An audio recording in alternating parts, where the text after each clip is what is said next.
একটা format use করে পৃথিবীর যে কোনো অ্যাপ্লিকেশন লিখে আসতে পারবা।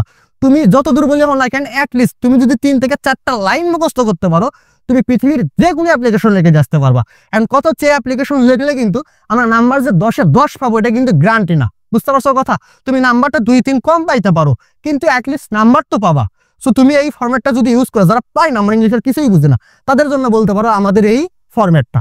এখন কথা হচ্ছে তোমরা এই ফরম্যাটটা যে ইউজ করবা মাথার ভিতর রাখবা, আমাদের যে দেখো এই যে অ্যাপ্লিকেশনের ভিতর প্যারা কয়টা আছে? 5টা। প্রথম প্যারা, দ্বিতীয় প্যারা, তৃতীয় প্যারা, চতুর্থ প্যারা, পঞ্চম প্যারা। তুমি প্যারা ওয়াইজ সুন্দর করে অ্যাপ্লিকেশনটা লিখবা। দেন বাম পাশে তুমি একদম ইকুয়াল করে অ্যাপ্লিকেশনটা লিখবা। প্রতিটা প্যারা তুমি ভাগ ভাগ করে লিখবা, যাতে টিচার দেখে বোঝো তুমি এখানে 5টা প্যারা করছো।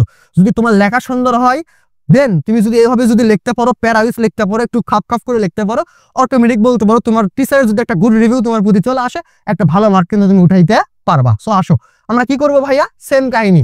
প্রথমে কি ডেট, যে দিন আবেদনপত্রটি জমা দেবে, সেটা তুমি যদিও তুমি পরীক্ষায় লিখবা, তো তুমি এটা আবেদনপত্র তো দিবা না। তো তুমি বলতে পারো এখানে একটা তারিখ তুমি বসাই দিবা, তারপরে কি করবা, দা হেডমাস্টার অথবা প্রিন্সিপাল। তারপর এখানে সুন্দর করে স্কুল অথবা কলেজের ভাইয়া নাম, যদি প্রশ্নে কোনো কিছু দেওয়া থাকে, প্রশ্নে যদি কোনো স্কুল বা কলেজের নাম দেওয়া থাকে, সেই স্কুল বা কলেজের নাম তুমি কি করবা, সুন্দর করে বসাইবা।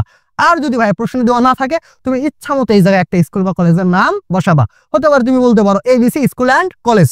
তারপরে তুমি এই জায়গাটা একটা অ্যাড্রেস দিলা, যে কোনো অ্যাড্রেস। অ্যাড্রেসটা কিভাবে দিবা, প্রথমে উপজেলা বা পৌরসভার নাম, তারপরে জাস্ট কিসের নাম ভাই, জেলার নাম। হতে পারে মিরপুর, ঢাকা, শিখবুজ, বগুড়া, বিভিন্ন কিছু দিতে পারো, তোমার সুবিধা মতো তুমি দিতে পারো। সো অ্যাড্রেসের নাম তুমি দিলা। Then subject an application for.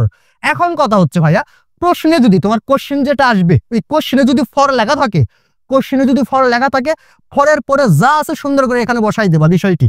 এখন তোমার কোশ্চেনে যদি ফর লেখা না থাকে, তাহলে ফরের পরে তোমার যে বিষয়, কোশ্চেনে যদি তোমার টু লেখা থাকতে পারে, কোশ্চেনে কি লেখা থাকতে পারে, টু। যদি ফর না লেখা থাকে, তাহলে টুর পরে যে ওয়ার্ডটা আছে, ওই ওয়ার্ডের সাথে ফর লেখার পরে আইএনজি দিবা, হতে পারে লেখা আছে, ধরো আছে সেট, টু সেট লেখা আছে, টু সেট আপ। তখন আমরা কি করবো, এই টু তো লিখতেছি কি ফর, তাহলে লিখবো কি, for setting, SETTING setting.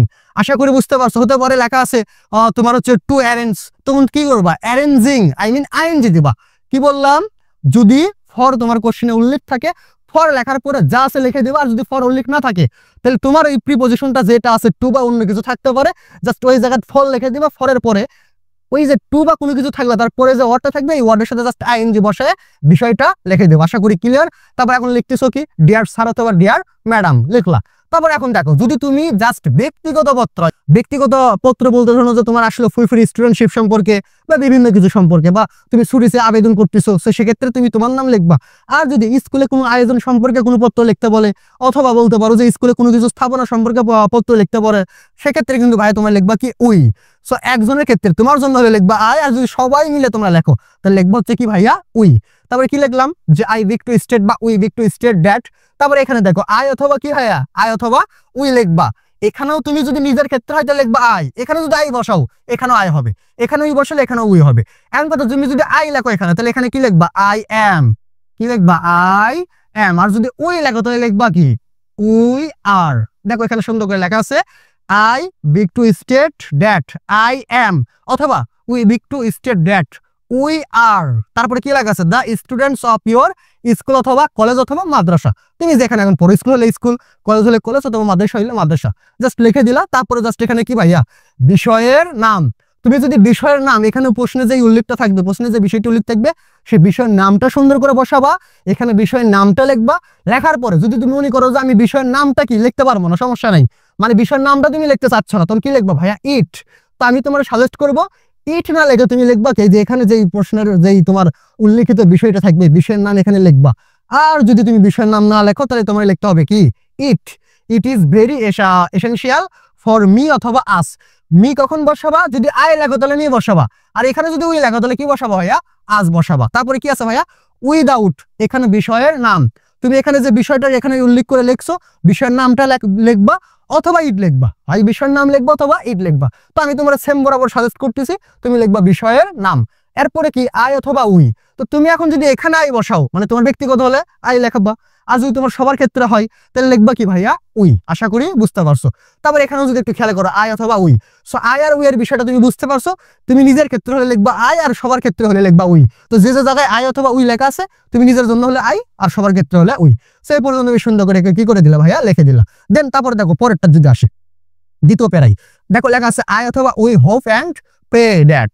And কথা হচ্ছে এখানে তুমি কি করবা, নিজের ক্ষেত্রে হলে আই মিন এখানে আই লিখলে এখানে আই, এখানে উই লিখলে এখানে উই। জাস্ট এই পর্যন্ত তুমি লেখার পর এখানে যদি দেখো লেখা আছে গিফট বা গ্রান্ট। ধরে নাও যে তুমি এখন লিখতেছো ফুল ফ্রি স্টুডেন্টশিপ সম্পর্কে, সেক্ষেত্রে কি তোমার টিচারে ধরে নাও যে তুমি চাচ্ছ যে টিচার তোমার ওই ফুল ফ্রি মানে তোমার বেতনটা একদম মাফ করে দিক, তখন তুমি কি লিখবা গিফট। আর যদি তোমার ধরে নাও যে চাচ্ছ যে ছুটি মঞ্জুর করে দিক, বা কোনো কিছু হচ্ছে ধরে নাও যে তুমি বা তোমার স্কুলে কোনো কিছু স্থাপনা সম্পর্কে তুমি লিখতে চাচ্ছ, তাহলে কি চাচ্ছ যে গ্রান্ট করে দিক। সো তুমি এই জায়গায় একটু ধ্যান করে মানে কি ভালো করে খেয়াল করে লিখবা গিভ অথবা কি ভাইয়া গ্রান্ট। যদি এককভাবে লেখো আই মিন একজনের ক্ষেত্রে তাহলে তুমি গিভ লিখতে পারো, সমস্যা নেই। আর যদি সবার ক্ষেত্রে তাহলে তুমি গ্রান্ট লিখতে পারো। তারপরে যা আছে grant as early as possible. তারপরে কি থ্যাঙ্কিং ইয়ার্স অবিডেন্টলি। তারপরে তোমার সুন্দর করে নামটা লিখবা, ক্লাসটা লিখবা, এবং লাস্টে একটা কি লিখে দেবা, তোমার রোল লিখে দিবা। নাম, ক্লাস এবং লাস্টে একটা কি লিখবা, রোল। এখন তুমি রুলটা যত এখন হয় সেটা সুন্দর করে কি করতে পারো, বসায় দিতে পারো। আশা করি তোমরা ভিডিওটা ফুল দেখলে ইন ফিউচারে তোমাদের কখনো অ্যাপ্লিকেশন নিয়ে ইনশাল্লাহ কোনো সমস্যা হবে না। সো তোমাদের যদি ভাই ভিডিওটা ভালো লাগে তাহলে যদি পড়ালেখার ফেসবুক পেজটি ফলো দিয়ে আমাদের ইউটিউব চ্যানেলটি সাবস্ক্রাইব করে আমাদের পাশেই থাকো। দেখা হবে আবার নতুন কোনো ভিডিওতে, সেই পর্যন্ত সবাইকে ধন্যবাদ।